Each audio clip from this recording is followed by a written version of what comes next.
Hi ನಮಸ್ಕಾರ, ಎಲ್ಲರಿಗೂ ಶುಭ ಶುಕ್ರವಾರ. ನಿನ್ನೆ ನಮಗೆ ರಾಯರ್ ಫೋಟೋ ಬಂದು ತಲುಪ್ತು. ಸೊ ಲೇಟ್ ಆಗಿದ್ದರಿಂದ ನಾನು ಪೂಜೆ ಮಾಡೋಕ್ಕಾಗಿಲ್ಲ. ಸೊ ಹಾಗಾಗಿ ಇವತ್ತು ಫ್ರೈಡೇ ಪೂಜೆ ಮಾಡೋಣ ಅಂತ ಎಲ್ಲ ರೆಡಿ ಮಾಡ್ಕೊಂಡಿದ್ದೆ. ಸೊ ಅದಕ್ಕೂ ಮುಂಚೆ ಒಂದು ಚಿಕ್ಕ ವಿಡಿಯೋ ಮಾಡಿಬಿಡೋಣ. ಫೋಟೋ ಹೇಗೆ ಬಂತು, ಯಾರಿಂದ ಬಂತು ಅಂತ ಹೇಳಬೇಕಲ್ವ. ಸೊ ಹಾಗಾಗಿ ಮಂಜುನಾಥ್ ಸರ್ ಅಂತ ಎಲ್ಲರಿಗೂ ಪ್ರತಿಯೊಬ್ಬರಿಗೂ ಫೋಟೋ ಕಳಿಸ್ತಾ ಇದ್ದೀರಾ ನೀವು. ತುಂಬಾ ಥ್ಯಾಂಕ್ಸ್ ನಿಮಗೆ. ರಾಯರ್ ಫೋಟೋ ಕಳಿಸೋದಂದರೆ ಒಂದು ಒಳ್ಳೆ ಕೆಲಸ. ಅದು ಯಾರಿಂದನೂ ಸಾಧ್ಯ ಆಗಲ್ಲ. ಯಾರ ಮನೆಗೂ ಸುಮ್ಮನೆ ರಾಯರ್ ಹೋಗಲ್ವಂತೆ. ಅಂಥದ್ರಲ್ಲಿ ನೀವು ಎಲ್ಲರಿಗೂ ಕಳಿಸ್ಕೊಡ್ತಾ ಇದ್ದೀರಾ. So thank you.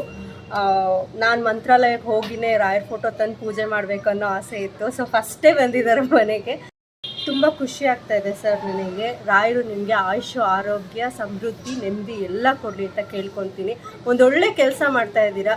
ಇದೇ ಥರ ಎಷ್ಟೊಂದು ಕೆಲಸಗಳು ಹೀಗೆ ಮಾಡಿ ನಿಮ್ಗೆ ದೇವ್ರು ಒಳ್ಳೇದು ಮಾಡಲಿ. ರಾಯರ ಆಶೀರ್ವಾದ ನಿಮ್ಮ ಮೇಲೆ ಯಾವಾಗಲೂ ಇರಲಿ. So thank you so much. Thank you ಅಂದರೆ ತುಂಬ ಚಿಕ್ಕ ಪದ ಆಗ್ಬಿಡುತ್ತೆ. ಸೊ ನಾನು ಅಷ್ಟೇ ಹೇಳೋಕ್ಕಾಗೋದು. Thank you sir.